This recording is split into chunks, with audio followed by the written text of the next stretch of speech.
दोस्तों आदाब। फिल्में तो हम सब देखते हैं और सिनेमा के पर्दे पर अपने मनचाहे कलाकारों को गाने गाते हुए भी देखते हैं। लेकिन अक्सर हमने ये बात नोटिस किया होगा कि हमारे ये जो मनचाहे कलाकार हैं, ये अभिनेता, ये अभिनेत्री या कोई दूसरा किरदार, ये जो गाने अदा कर रहे हैं, इनमें इनकी अपनी आवाजें नहीं है बल्कि आवाजें किसी और की हैं। कभी वो रफ़ी साहब की आवाज़ है, कभी मुकेश जी की है, कभी किशोर कुमार जी की, कभी तलत जी की, कभी लता मंगेशकर जी की, कभी आशा भोसले जी की, और इस तरह से एक बड़ी लंबी लिस्ट है प्लेबैक सिंगर्स की। क्या है ये प्लेबैक सिंगिंग? और प्लेबैक सिंगर्स जितना एक इतना बड़ा रोल होता है फिल्म की कामयाबी में, फिल्म की म्यूजिक की कामयाबी में, तो इन प्लेबैक सिंगर्स की प्लेबैक सिंगिंग की शुरुआत कब हुई और कैसे हुई? आज मैं आपको लिए चलता हूं 1935 में, कि जब प्लेबैक सिंगिंग की शुरुआत हुई। तो आइए चलते हैं उस कहानी की तरफ।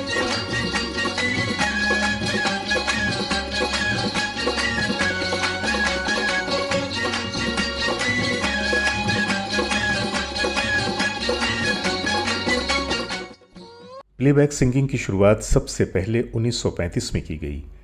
फिल्म का नाम था धूप छाँव और गाने के बोल थे, मैं खुश होना चाहूँ, मैं खुश होना चाहूँ, जिसे केसी डे, पारुल घोष, सुप्रभा सरकार और हरिमती दुआ ने अपनी आवाज़ें दी थीं।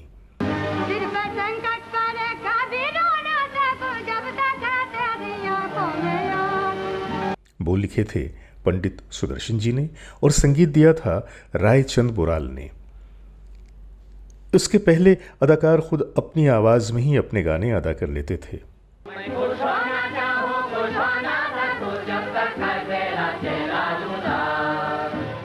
तो आखिर ये ख्याल कहां से और किसके मन में आया कि गानों के लिए प्लेबैक का इस्तेमाल किया जाए? आइए आज मैं इसी के बारे में आप लोगों से बातें करूंगा।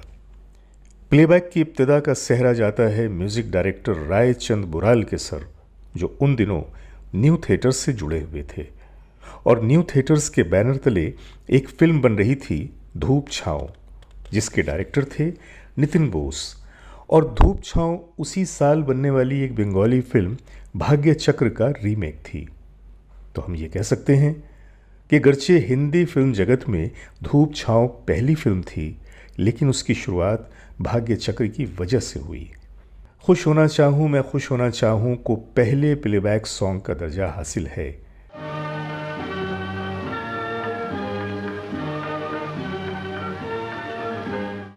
पर धूप छाँव के कुछ और गीत भी उस जमाने में काफी पॉपुलर हुए। मसलन अंधे की लाठी तू ही है, अंधे की लाठी तू ही है, तू ही जीवन उजियारा है, तेरी गठरी में लागा चोर मुसाफिर जाग जरा, तेरी गठरी में लागा चोर मुसाफिर जाग जरा, जाग जरा। और प्रेम की नैया चली जल में।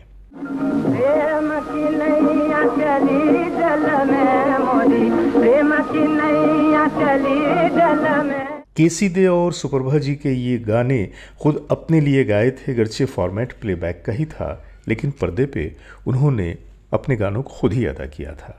हर काम को करने की पहली मंजिल उसका ख्याल होता है। प्लेबैक के इस्तेमाल का भी ख्याल कैसे पैदा हुआ, ये बात काबिल गौर है।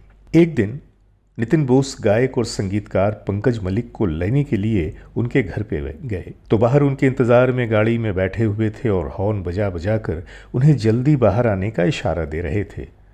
पर आवाज़ पंकज जी के कानों तक नहीं जा रही थी, और उसकी वजह यह थी कि वो अंदर ग्रामोफोन पे किसी अंग्रेजी गाने को सुनते हुए खुद भी साथ साथ अपनी आवाज़ मिला रहे थे। जब गाना ख़त्म हुआ तो उन्होंने हॉर्न की आवाज़ सुनी, और हॉर्न की आवाज़ सुनकर जब बाहर निकले तो नितिन बोस जी को गुस्से में पाया। नितिन जी ने पूछा कि आपको इतनी देर क्यों लग गई? तो पंकज जी ने देर होने का सबब बताया कि मैं ग्रामोफोन पे एक गाना सुन रहा था और साथ साथ ऊंची आवाज़ में अपनी आवाज़ भी मिला रहा था। यही वो पल था कि जब नितिन जी के दिमाग में एक रोशनी सी चमकी। उन्होंने सोचा कि अगर गाने की आवाज़ पीछे से आए और अभिनेता या अभिनेत्री सिर्फ होंठ हिलाएं तो कैसा लगेगा। उस वक्त बंगला में बनने वाली फिल्म भाग्य चक्र के म्यूजिक डायरेक्टर आरसी बोराल से उन्होंने जब यह जिक्र किया तो उन्होंने कहा कि हम कोशिश करेंगे। और फिर रिकॉर्डिस्ट मुकुल बोस, जो कि नितिन बोस जी के भाई भी थे, उन्होंने कई तजुर्बे से गुजरकर आखिर धूप छांव के इस पहले प्लेबैक गाने की रिकॉर्डिंग कर ली। जन्म जन्म के संकट तारे, जन्म जन्म के संकट तारे। प्लेबैक सिंगिंग का सेहरा नितिन बोस, मुकुल बोस और पंकज मलिक के सर जाता है, जिनकी सोच और कोशिशों ने इंडस्ट्री को एक नया चलन बख्शा। पर सवाल यह है कि पहले गाने के रूप में इसे ही क्यों चुना गया? फिल्म में तो और भी गाने थे।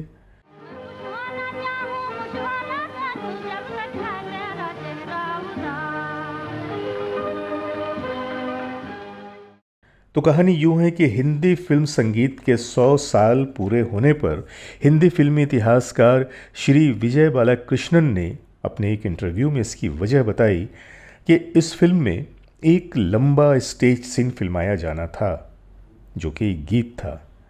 उस ज़माने में टेक्निक इतनी एडवांस तो थी नहीं और फिल्म के सीन को एक ही शॉट में फिल्माया जाता था। अब इस गीत में कई अदाकार थे, अलग अलग सबका शॉट लिया जाना मुश्किल था और एक शॉट में फिल्माना तो नामुमकिन। ऐसे में ये उपाय किया गया कि अगर इसे प्लेबैक के द्वारा फिल्माया जाए तो कैसा रहे। तजुर्बा कामयाब रहा और इस तरह हमारे फिल्म संगीत जगत में पहली बार प्लेबैक सिंगिंग की शुरुआत हुई।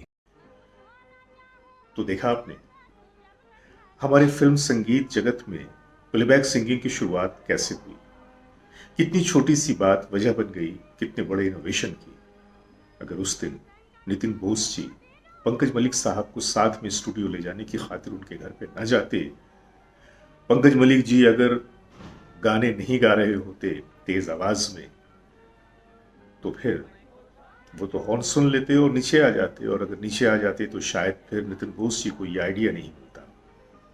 बैकएफ हर बात के पीछे कोई ना कोई वजह होती है, तो प्लेबैक सिंगिंग की जो शुरुआत हुई इसके पीछे भी एक छोटी सी वजह थी, लेकिन ये वजह एक बहुत बड़ी तब्दीली का सबब बन गई।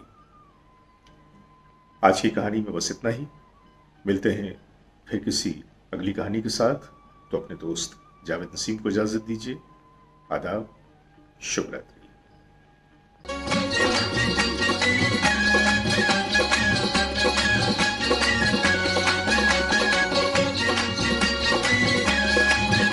दोस्तों, फिल्में तो हम सब देखते हैं और सिनेमा के पर्दे पर अपने मन चाहे कलाकारों को गाने गाते हुए भी देखते हैं।